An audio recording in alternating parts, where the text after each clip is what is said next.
I've been trying to find a way to best articulate everything that I stand for and everything that I've been trying to produce in society, partially because of my own lived experiences and in the sense of being so deeply connected to the world that we live on. I stand for and with in unity everyone else that feels the same way.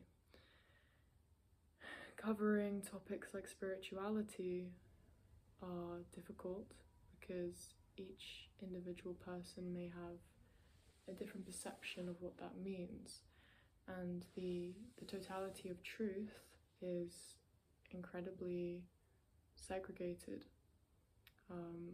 ranging from different religions to institutions to forms of language, informal and informal, literal, slang language. But if you find the ability to move through all of these things, therein lies a truth that is worth paying attention to, and a truth that I unfortunately had to limit the discussion to in order to fully actualize exactly what it is that I stand for. Because for a very long time, with all of the eyes on me, hello, with all of the eyes on me, it's very hard to find time to just sit in the quiet.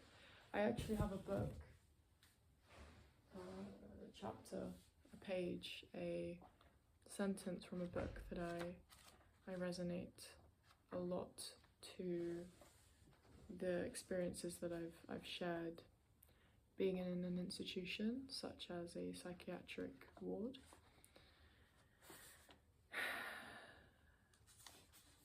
Why I'm here ultimately begins with a belief network. The belief that I was here for a reason. The belief that I'm not schizophrenic, and the belief that maybe one way or another there was an element of play that only game makers truly understand.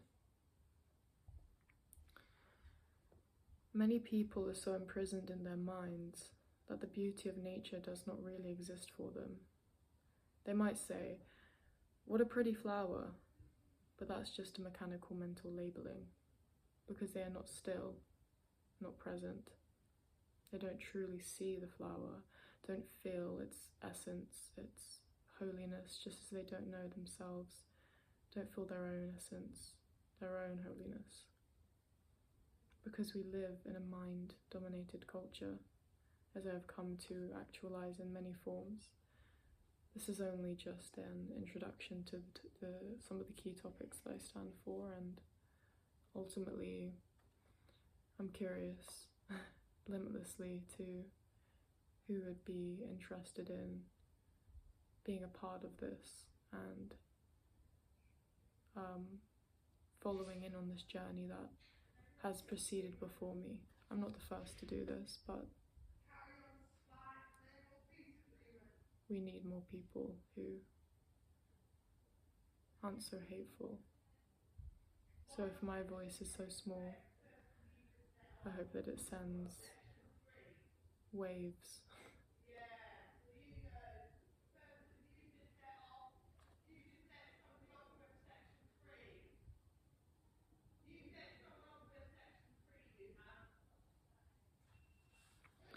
The reason is that the people who create things cannot even for a moment free themselves from their mind.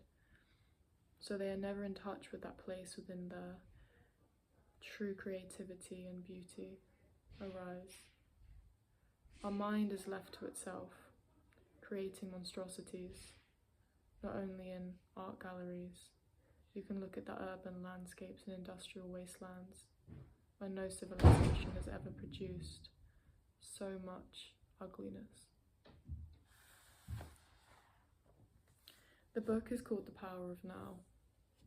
It's about being present in the moment.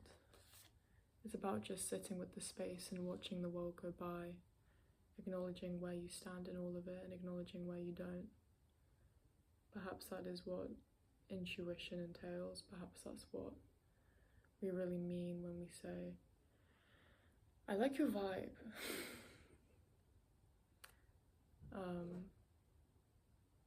I'm keeping these short and sweet, maybe a little bit spicy, because it does help to be a conventionally unconventional person who presents in an attractive manner.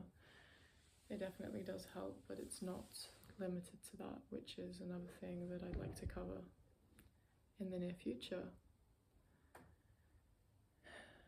Recognizing how slowly we have to address these things and how particular we have to be with our words is one but many lessons that I've been asking to learn, thus the experience, the experiment that I challenged myself to devise and conquer like a champion would.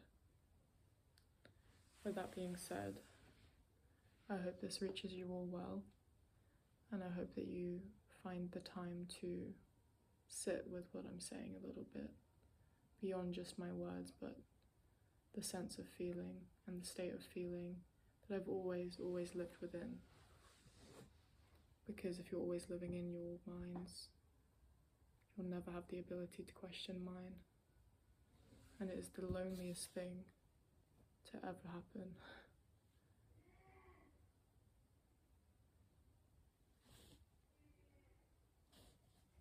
Thank you for listening, and stay curious.